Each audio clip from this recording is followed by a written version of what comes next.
महादेव, आ रहा है आपका भक्त रावण, अपने आराध्य को सदैव के लिए अपने साथ कैलाश से लंका ले जाना है। सूर्योदय हो गया, मुझे जाना होगा। मेरा जाना अति आवश्यक है। आपने पुनः मेरा तिरस्कार किया। सत्य का पहले की भांति मैंने आपका पुनः तिरस्कार किया, और इसमें कोई आश्चर्य नहीं कि भविष्य में भी मैं ऐसा ही करूंगा। आशा करता हूं कि आपको आपका उत्तर प्राप्त हो गया होगा। अब मैं जा रहा हूं, आप भी जा सकते हैं। नहीं, मैं यहां से कहीं नहीं जाऊंगी। सहानुभूति और प्रेम के दो शब्द मुझसे बोल लेंगे तो आपका मान सम्मान कम हो जाएगा, है ना?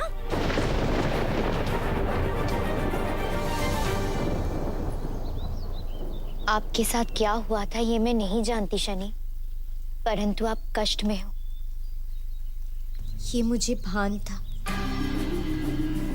मैं यहाँ यही सोचकर आई थी कि आपके साथ बैठकर आपकी व्यथा बांटूंगी, परंतु आप तो कुछ बांटने को तत्पर ही नहीं।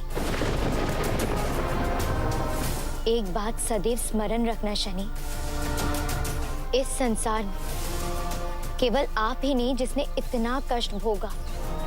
किसी का अपमान करने से पूर्व सोच लिया कीजिए कि किसी अन्य व्यक्ति ने भी जीवन में ऐसी भयावह परिस्थितियां देखी हो जिससे आप अनभिज्ञ हो।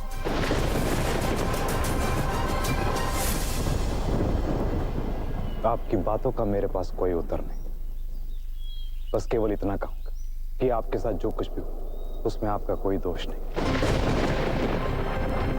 क्या? हाँ, उस समय आप बहुत छोटी थी, किसी पर आपका वश नहीं था, इसलिए उस घटनाक्रम को भूल जाएं। आप किस विषय में बात कर रहे हैं? मैं कुछ समझी नहीं। मैं शनि हूं दामिनी, आपके बारे में आपसे अधिक जानता हूं।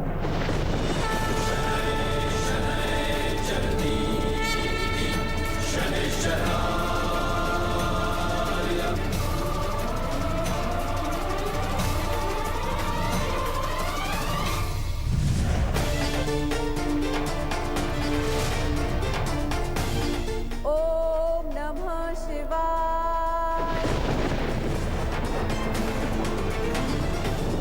कैलाश पर इस दिव्य कवच से त्रिदेव और त्रिदेवियों के अतिरिक्त कोई भी यहाँ प्रवेश नहीं कर पाएगा।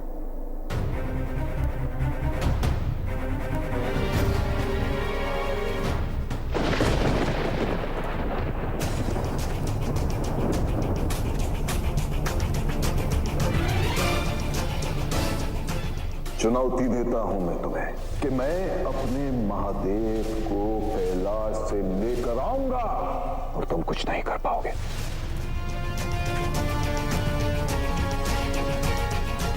आज से तुम्हारे जीवन पर शनि की दृष्टि का आरंभ हो गया। अब ये तुम पर निर्भर करता है कि तुम अपने कर्मों से अपने जीवन का उद्धार करते हो या अपने पतन का आरंभ।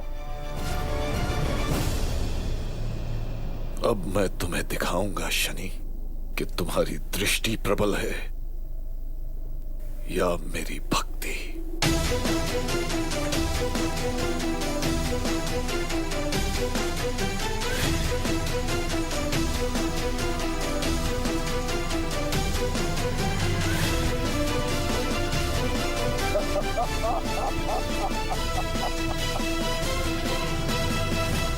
बस प्रभु, अब आपको इस उजाड़ कैलाश में रहने की आवश्यकता नहीं। मैं आपको अपने साथ ले जाऊंगा आपके वास्तविक घर लंका।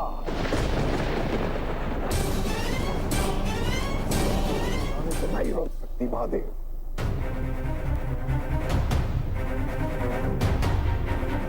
इस कवच को पार करने के लिए व्यक्ति को अपने पैरों पर चलकर कैलाश के भीतर प्रवेश करना अनिवार्य होगा।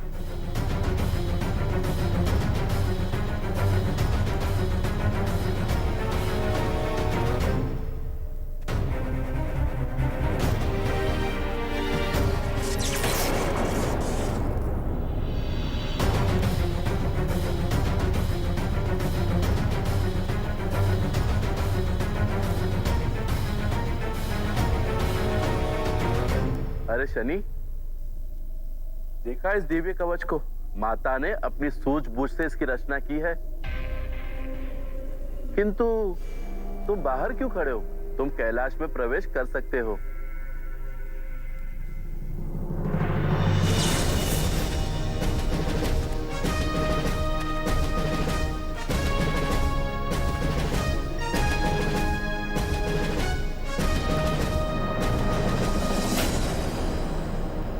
कितने भोले हैं कैलाश के सभी गण प्रेत। नंदी को तो आभास भी नहीं कि देवी पार्वती ने ये दिव्य कवच शनि के निर्देश पर ही बनाया। और महादेव को रावण से बचाने के लिए शनि ने और क्या क्या नियोजित कर रखा है, मैं स्वयं जानने के लिए उत्सुक।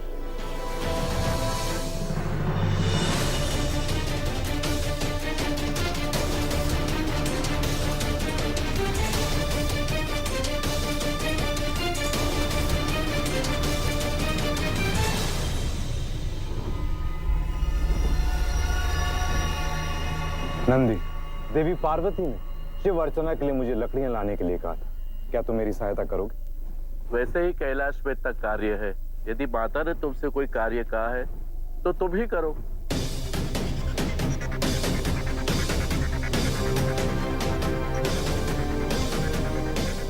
विश्वास करो नंदी, यदि तुम ये कार्य करो तभी शुभ होगा। क्या मेरा इतना सा निवेदन स्वीकार नहीं करोगे? ठीक है, मैं जाता हूं।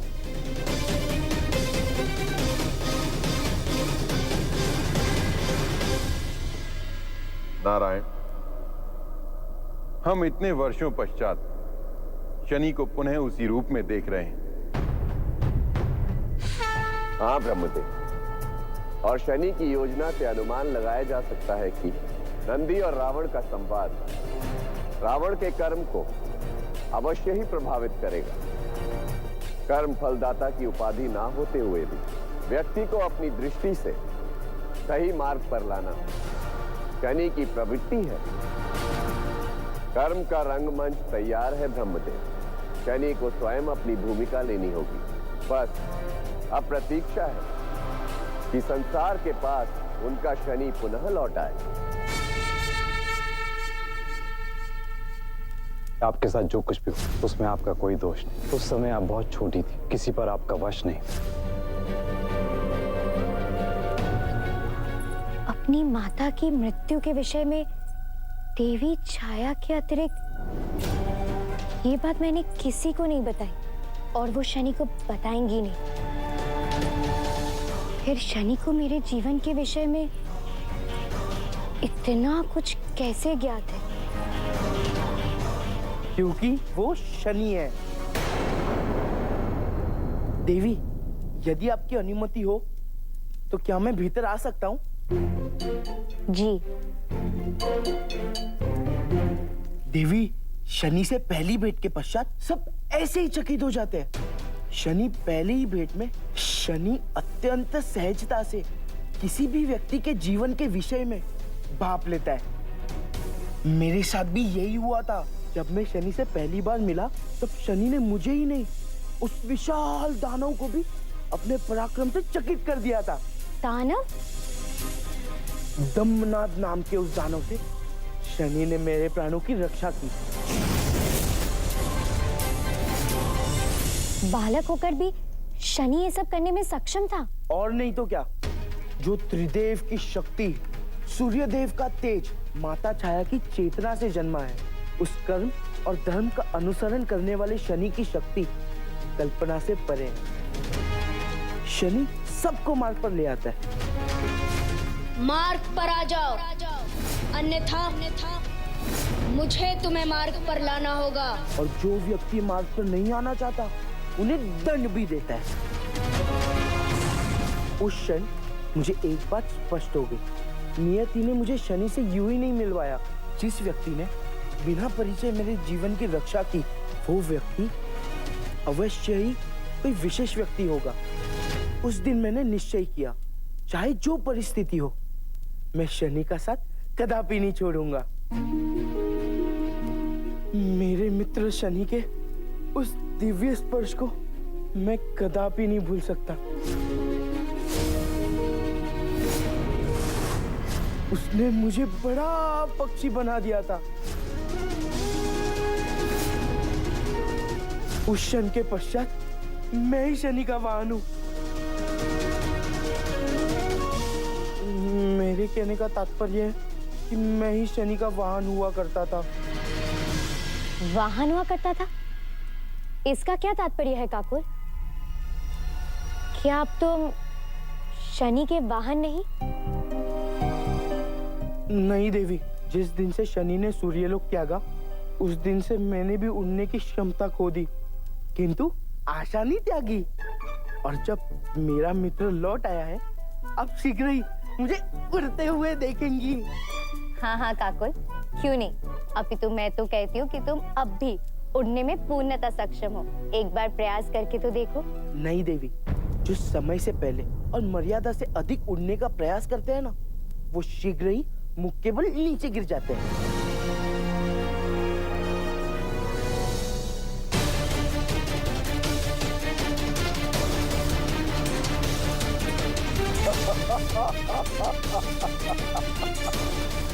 कैलाश में आने से पूर्व एक बात पुनः विचार कर लो रावण। अपने कर्मों का विश्लेषण करो, मार्ग पर आ जाओ।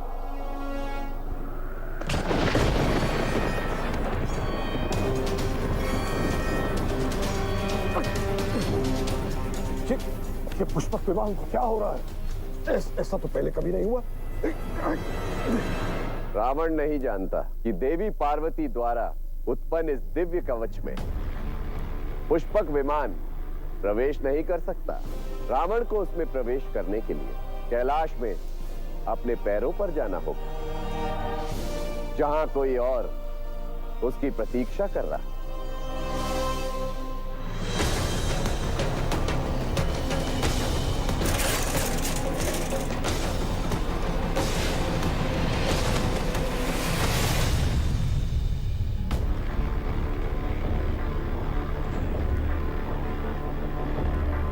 अरे दशानन,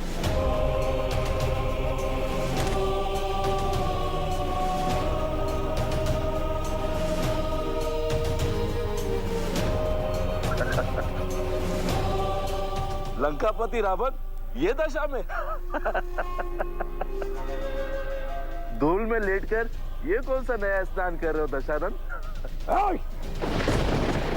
फूल का नंदी, तुम्हारा यह दुस्साहस, मेरा परिहास कर रहे हो तुम। मेरा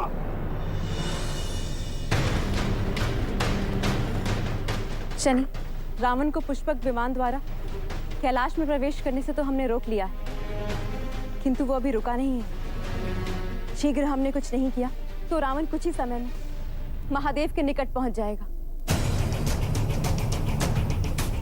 माता, इस समस्या का भी एक उपाय है मेरे पास। हम रावण को कैलाश में प्रवेश करने से तो नहीं रोक सकते, किंतु हमें कुछ समय अवश्य ही प्राप्त हो जाए। नारायण, मुझे आपके सहयोग की आवश्यकता है।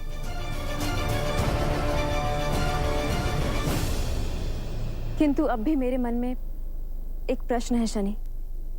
तुमने नंदी को लकड़ियां लेने के लिए कैलाश से बाहर क्यों भेजा? क्योंकि माता, रावण और नंदी की भेंट होना आवश्यक है। इस भेंट में यदि रावण ने अपने कर्मों को संतुलित में नहीं रखा, तो मेरी दृष्टि उसे उसी के अनुरूप फलीभूत करेगी।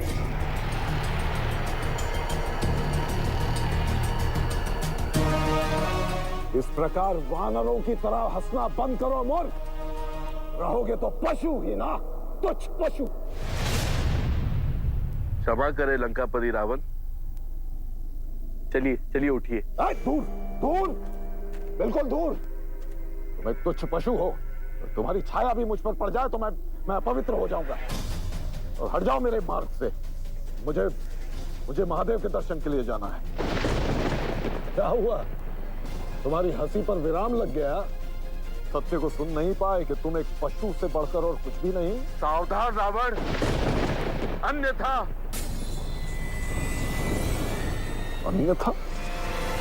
अन्यथा क्या कर लोगे? मैं चाहूं तो एक क्षण में तुम्हारा विनाश कर सकता हूं, एक क्षण में। किंतु तुम मेरे महादेव के सेवक हो। ये जाओ, क्षमा करता हूं तुम्हें। मार्ग छोड़ो मेरा और जाओ यहां से, जाओ। सुना नहीं तुमने?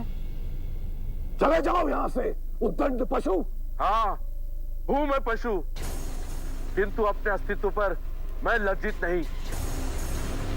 एक साधारण बैल होने के पश्चात भी मुझे महादेव के साथ रहने का सौभाग्य प्राप्त हुआ है, जो मेरे लिए किसी वरदान से कम नहीं। किंतु आप तो ज्ञान के सागर हैं, फिर भी आप पशुओं का मान रखना भूल गए। महाज्ञानी दशानन ने पशुओं को हीन और तुच्छ कहकर उनको अपमानित किया, और इसीलिए मैं महादेव भक्त बैल नंदी आपको श्राप देता हूं,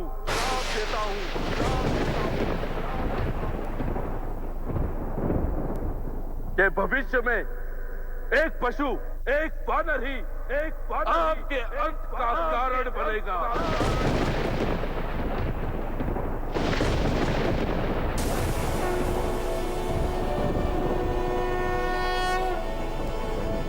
नंदी का ये श्राप भविष्य में हनुमान के रूप में आकार लेगा।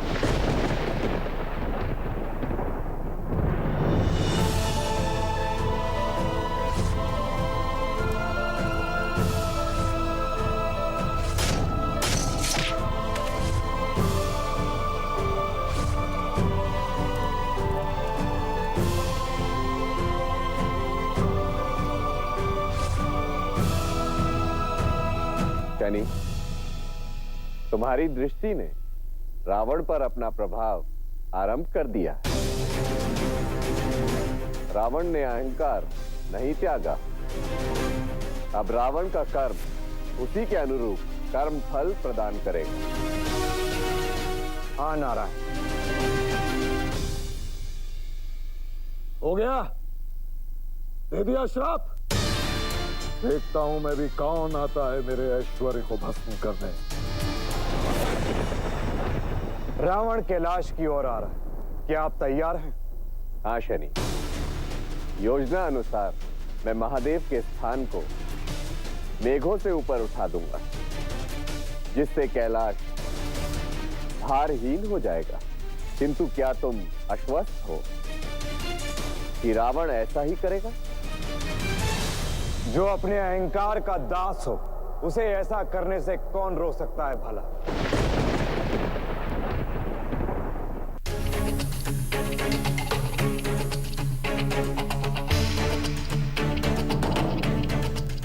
कैलाश,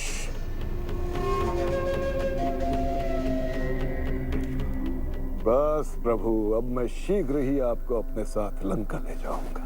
महादेव को लंका ले जा सकते हो? ये तुम्हारा भ्रम है रावण।